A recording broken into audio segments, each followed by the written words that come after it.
তো বন্ধুরা আমরা এখন যাচ্ছি, আমার চেনটা চলে এসছে পোস্ট অফিসের মাধ্যমে। কি বলছিস তুমি যাবি তো? পোস্ট অফিসে? হ্যাঁ পোস্ট অফিসে অর্ডার দিয়েছিলাম, কেরালা থেকে ইম্পোর্ট করে আসছে, কেরালার মোটর। ভিড়টা তো একটু জিৎ এখনই আসবে। A few moments later.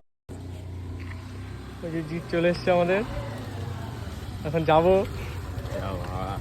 কি ভাই ও চক্করে আমার ভাঙাচ্ছে এদিকে, ঠিক আছে? ও নিজের ভাঙাবে তো আমার অর্ডারটা চ নিয়ে আসি, পোস্ট অফিসে যেতে হবে। তুই এসে আমাকে এরকম ভাবে গাড়ির মাটি দিয়ে দিস কেন? ভালো লাগে নাকি দিতে? আজকে ও উঠছে। আচ্ছা ঠিক আছে চালা, চ আমরা এখন যাচ্ছি চেনটা আনতে, তোমাদের পরে দেখাচ্ছি ভিডিওটা। 7 সমুদ্র কেন নদী পার করে আমরা যাচ্ছি চেন আনতে এখন। One eternity later.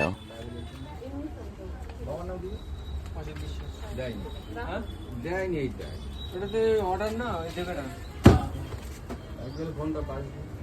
পূজা রায় বলে কেউ আছে? পূজা রায় চিনি না তো। একটা পার্সেল ঢুকিয়ে কি ভারী ভাবি না? এই যে অর্ডার চলে এসছে, তিনজন গিয়ে অর্ডারটা নিয়ে আসলাম। তো আনবক্সিংয়ের ভিডিওটা পরের ভিডিওতে দিচ্ছি, এই ভিডিওটা এতটাই, এখানে এন্ড করছি। পরের ভিডিওতে দেখাবো পুরো ফিটিং সব কিছু দেখিয়ে দেবো একবারে। চল টাটা বাই বাই, চলে যা।